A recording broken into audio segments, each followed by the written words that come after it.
Hello, everybody, and welcome back to another exciting episode of Gay Let's Play Dragon Age 2.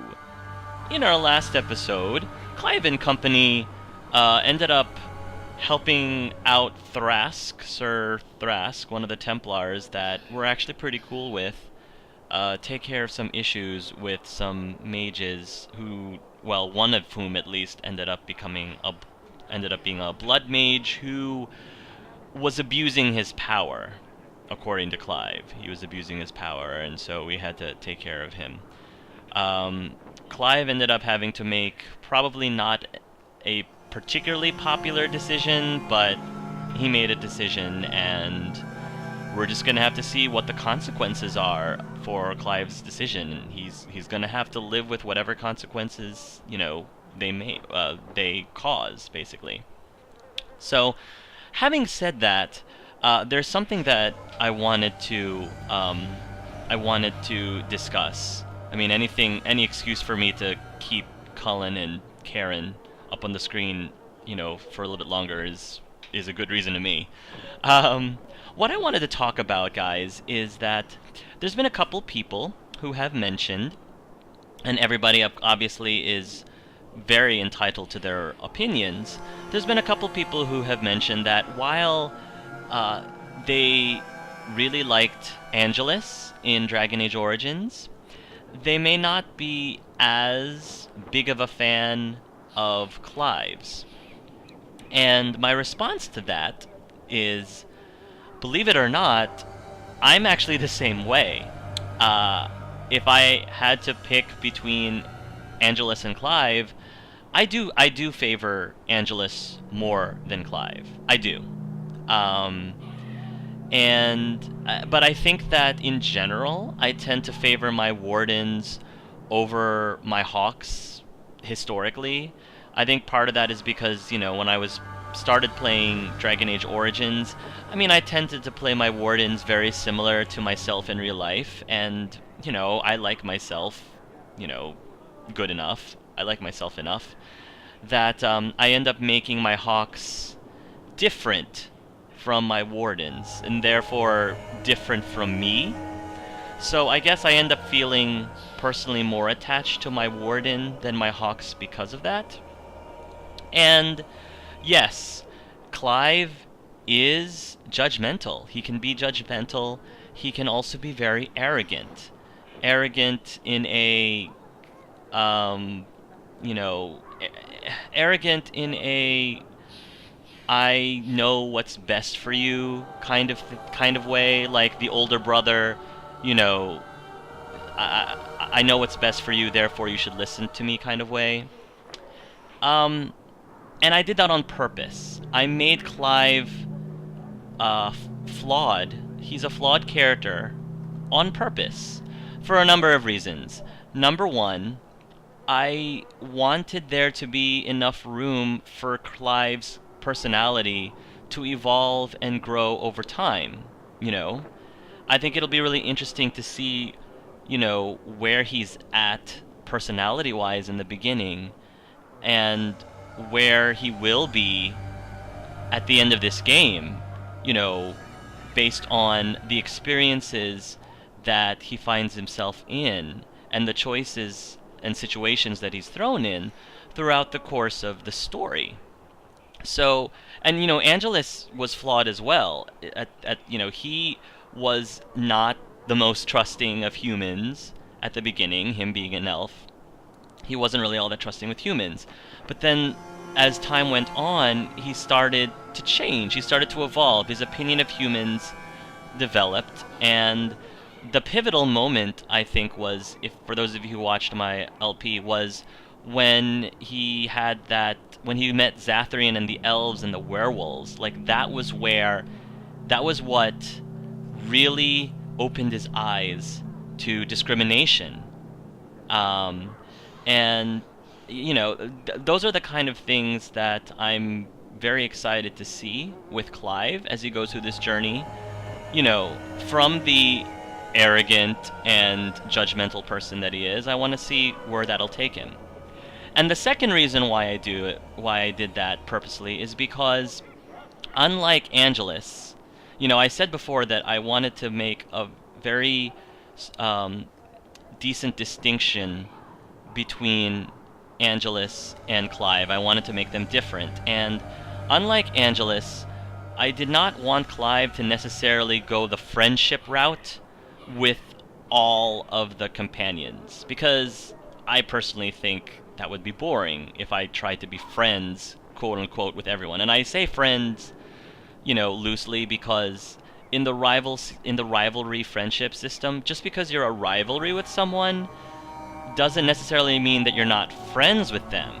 It just means that you agree to disagree. And if you are complete rivals of each other, it means that you disagree but you respect each other, in that sort of way. Um, because I think that Clive is the kind of person who he does care about all of his companions, even Fenris.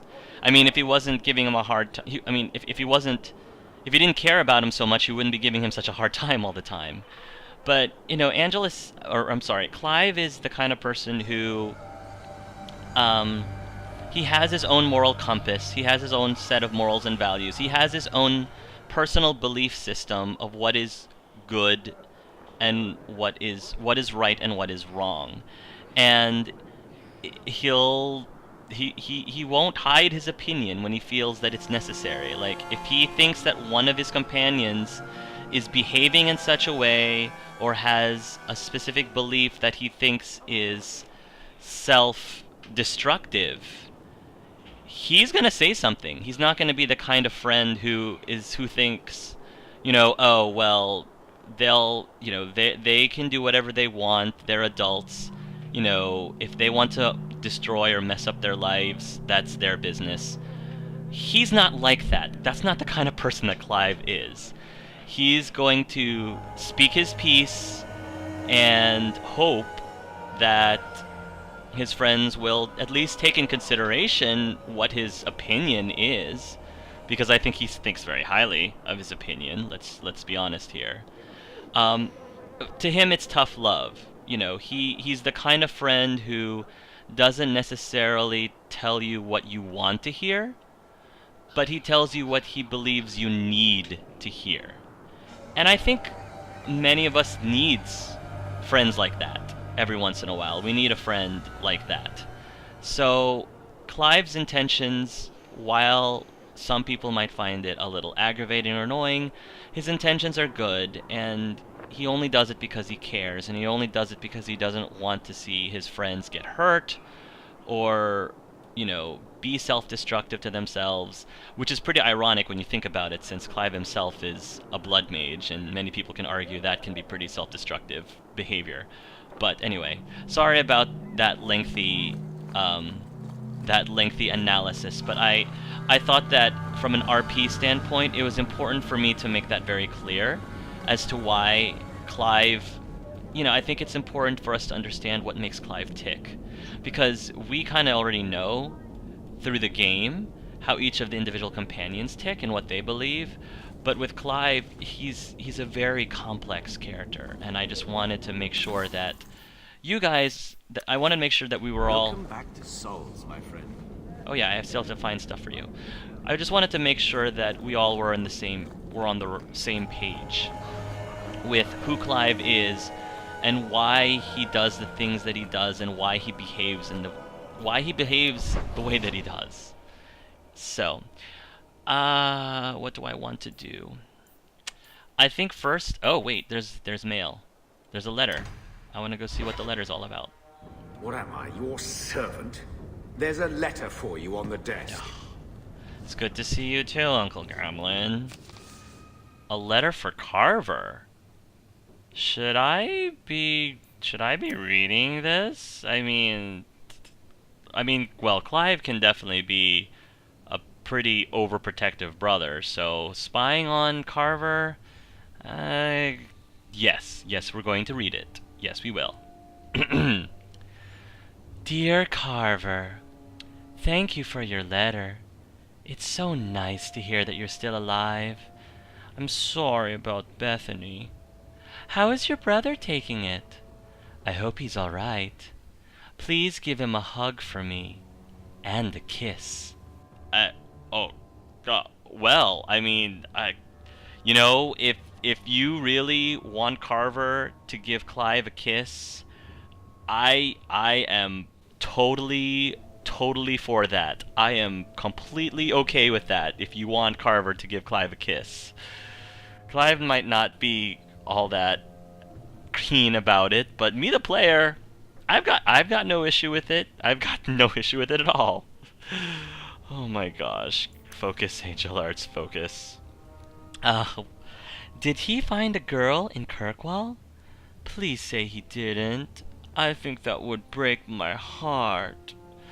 I always thought he liked me, but I don't know why nothing ever came of it. Okay, I'm sorry to break it to you, honey, but there is a very good reason why nothing ever came out of it, okay? Sorry to break it to you. He looked at me once, that one time at the fair. You probably had something stuck in your teeth or something. I'm pretty sure.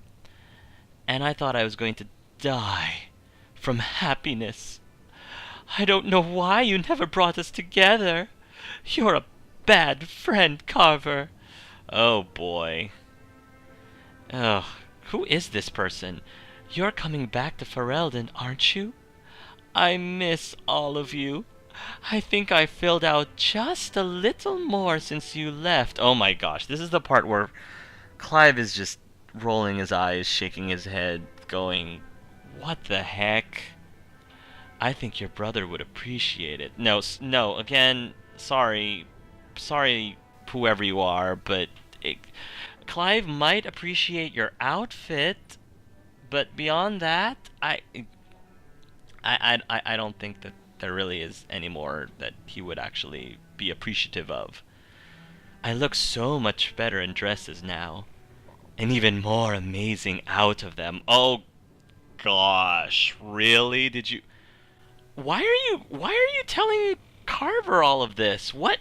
Why in the world are you sharing this with Carver? I don't get it. Are you trying to mess the poor guy up? Really? I'm living with my aunt in Denerim since Lothering is gone. Write me soon. Your friend, Peaches. Peaches? Oh, that tramp. It's that tramp Peaches of Lothering. I'm glad that we're rid of her. Yeesh. Carver's mine. I mean, what? Why do I keep saying these things out loud? I'm with you, brother. Oh gosh. For now. And who names their kid after fruit? The only people who should be named after a peach should be princesses with horrible kidnappee tendencies that have to be rescued by random plumbers. Or stuff. Like I said, we haven't seen much of Aveline, so we're gonna take Aveline. And let's get Meryl. And... well, do we want? Yeah, let's pick Meryl and Carver. Yeah, I think I'm happy with that. All right, let's go to. We want to go during the day. No. Yes, the day. Grimoire of the Apprentice. Shepherding Wolves and the First Sacrifice. I think I want to go with Shepherding Wolves. Okay. Our glorious home. I swear Gamlen painted with shit and beer. Yeah, that's a lovely picture. Shepherding Wolves is right there. Dark Foundry, the First Sacrifice. Okay.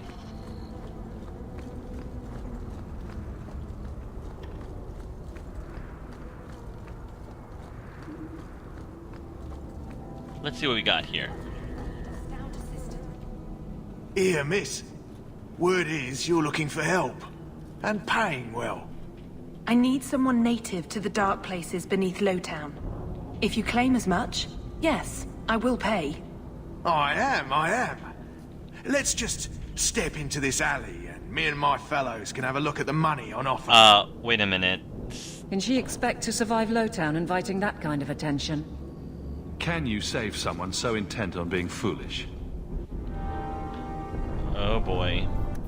Varric's contacts say that a Chantry sister has been flashing coin around Lowtown, fishing for help with some unnamed problem.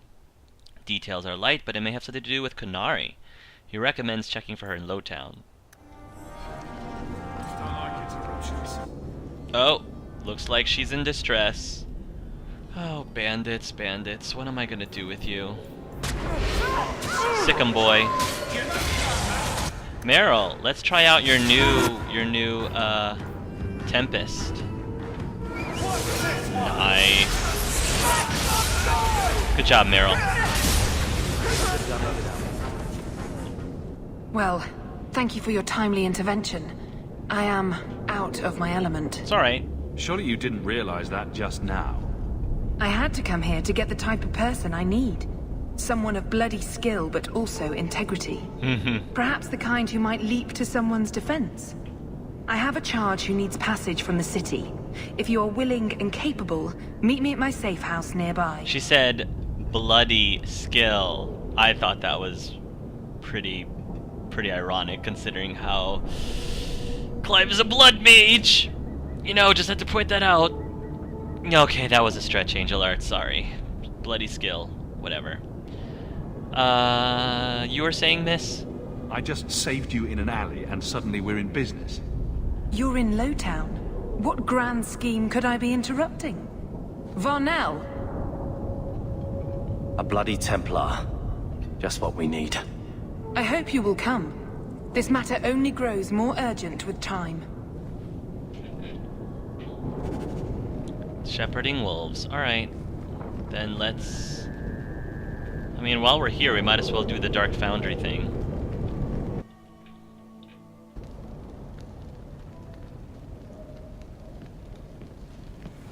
What do we have here? Uh-oh. What the? Alright, that's kind of suspicious. Oh, there's probably traps in here, and us without a rogue.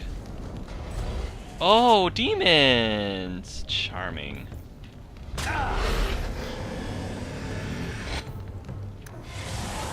Here.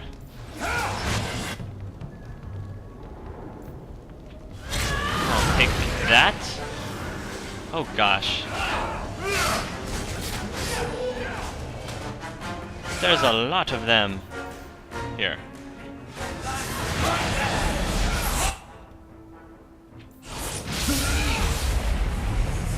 Zap.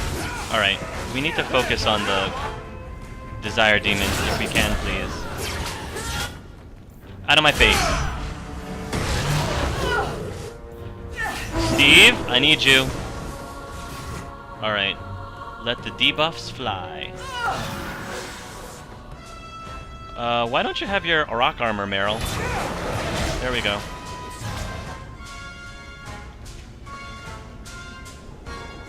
Okay,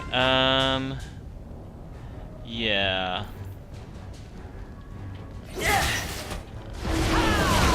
To the Wrath of Ilavan. There we go. Desire Demon's almost down. Perfect. Hold on! I got you! Oh, more demons. Lovely. Spirit Bolt.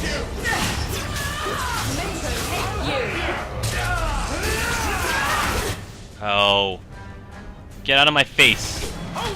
Back off.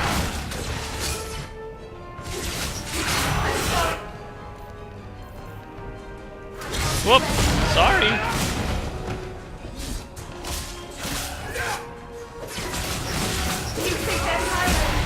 I'm tiring. Nice. Nice. Why does everything we do have to involve magic? Because your brother is a mage, Carver. And wherever I go, I bring magic with me. Sorry. It's how I roll. Alright. Aveline? Sniff this place out. Chest, stand. Ooh. Blah. Blah. Now! Face me! Here we go. Chain lightning. Beautiful. Cool. Alright, up we go. Not that way.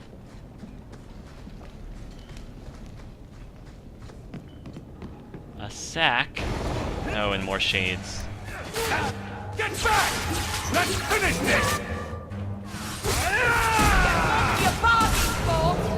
There we go, Meryl.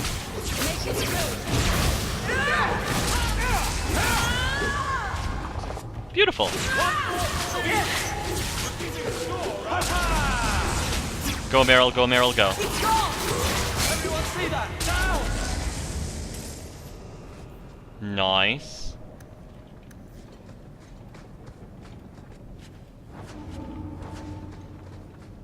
Where did he... Oh. Where did he go? All there is left of here is a sack of bones.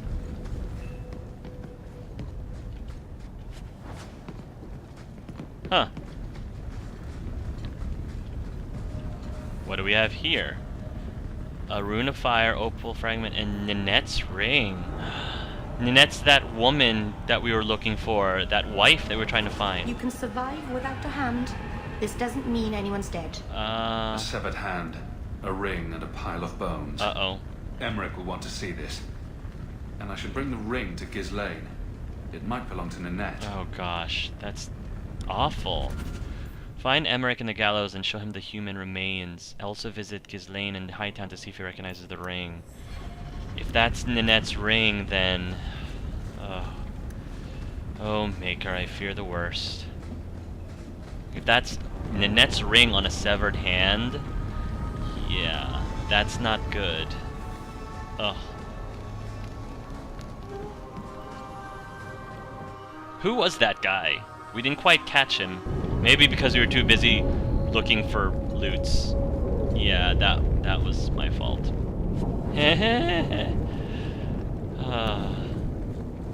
I'm awful. Alright, let's... No time for us to worry about that right now. We gotta go help that Sister Patrice. Hey, Samson. I hear your lad Fainriel managed to give the order the slip. Good for him. Well, thank you, Samson. I am glad you approve. All in a day's work. Ugh, the water here looks so nasty. That's like... Ugh, all green and... Blah.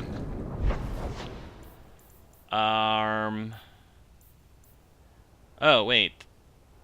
Yeah, Lowtown. Alright. The quest is still here. I completely missed that. I'm like, why am I leaving the map? Okay, Sister Patrice wants us to go meet her somewhere. Somewhere this way.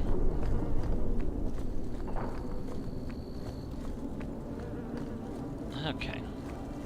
Let's see what she needs us to do. It better pay well. That's all I gotta say. Patrice's safe house. Nice to see you too. I thank you for coming. This matter is delicate, and I need someone of limited notoriety who will not link this to me. Okay. It is an escort, but I think you will agree the nature of the party makes this unique. Time is wasting. Who is going where? My name is Sister Patrice. I have assumed a burden of charity. This is my charge. Shiva Da. Would even a Templar bind a mage like this? Wow. A survivor of infighting with their Talvashoth outcasts. I call him Katojan, a bridge between worlds. The Viscount and others feel that peace begins with appeasement. This mage would likely be returned to his brutal kin. He can serve a better purpose. I want him free. He must be guided from the city without alerting his people, or being seen in my care. So, there's a lot of things about the Qun that I don't quite agree with. I don't see eye to eye with.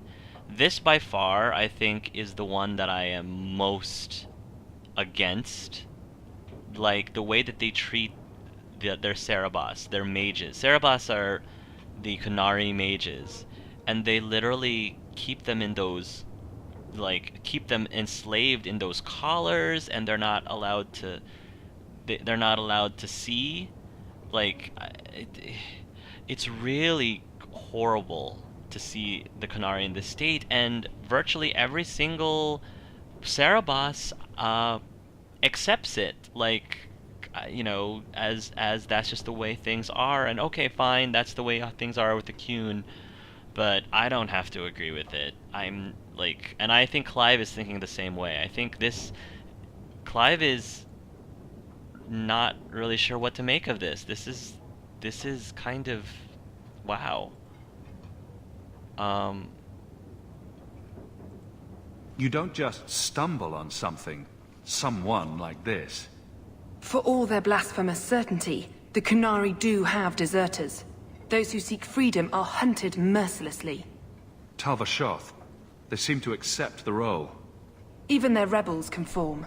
Savonel observed one of their bloody exchanges. This poor mage was the only survivor. And you think this mage was being hunted? I am certain no thinking creature would willingly submit to this. Right. If he was not running before, he has seized the opportunity now. That's what Clive's thinking. Clive is like, yeah, how can anyone possibly, you know, tolerate that? Will he help? If I trust him at all? I don't know his capabilities, or if he can function at all in that collar, but I think he knows we are his only way out. You think? He's followed every direction and made no aggressive moves, even when taunted. Were I in his place, I could have fled. Qunari or not, I can only assume he wants to be led to freedom. Yeah, I forgot. Not only are they not allowed to see, not only are they essentially blindfolded with that metallic mask, their mouths are sewn shut. Sewn shut. You know, not allowed to see nor speak. Like, they literally exist. Their only reason for existing is to be used as a tool, as a magical tool. And I don't think Clive is very happy with that. And if you're wrong, I have to deal with it. That is why I went to Lowtown. You are either capable of the discretion and skill that I need, or you are not. Alright, jeez. If you're so intent on this, why not use Chantry resources? My order will soon realize the Qunari presence is more than a test of faith. It is an open challenge. But for now, I must act on my own. Fair enough. Helping this mage shows how Qunari heresy cannot be ignored. His flight is vital. Is freedom so helpful? A new life with that collar seems doubtful. And yet it is more than he has. My reach is limited. His struggle is his own. It just seems like releasing a bird, cage and all. We do what we can to step toward what is right. That must be enough. You're not interested in who you might be hiring? If you were important enough to know, I would need someone else. But if you insist, what is your family name? My name is Hawke. Strong. Very Ferelden. The Qunari have hardly pressured the southern nations. You have not seen as many converts or those who refused. If this action, if any action, can lessen their influence, it must be done. I've had dealings with the Qunari leader. He'd want to know of this. You have dealt with their leader? Oh yeah. If you have interacted with Qunari, you know how they treat those who leave their heathen order. The Arashok would doom this poor creature. Yeah. But knowing them is useful. If they challenged you, attacking an ally would only confirm their barbarism. You are still right for the task. Interesting. Yeah, there's no way that Clive is just gonna... He feels like he's gotta help this Qunari out. Even though he's a Qunari, not that he's totally against the Qunari, it's just... He just looks so helpless or pitiful to him. He feels like he's gotta help him. I can get him out of Kirkwall. He's a bit conspicuous for the streets, though. Better out there than here with the Templar. Why would they do this to him? Yeah. This mage will be a fine example of how cruel Qunari are, even to their own. But only if this plays out just so. The passage here leads to the warrens of the Undercity. It is dangerous, but that is why you were hired. Good luck. Wow. Merrill friendship plus 10. Wow. Okay. Carver is about the same spot, too. Yeah. Okay. Shepherding wolves. So... Hey. She pities these things. I don't share her concern. I didn't ask you, sir.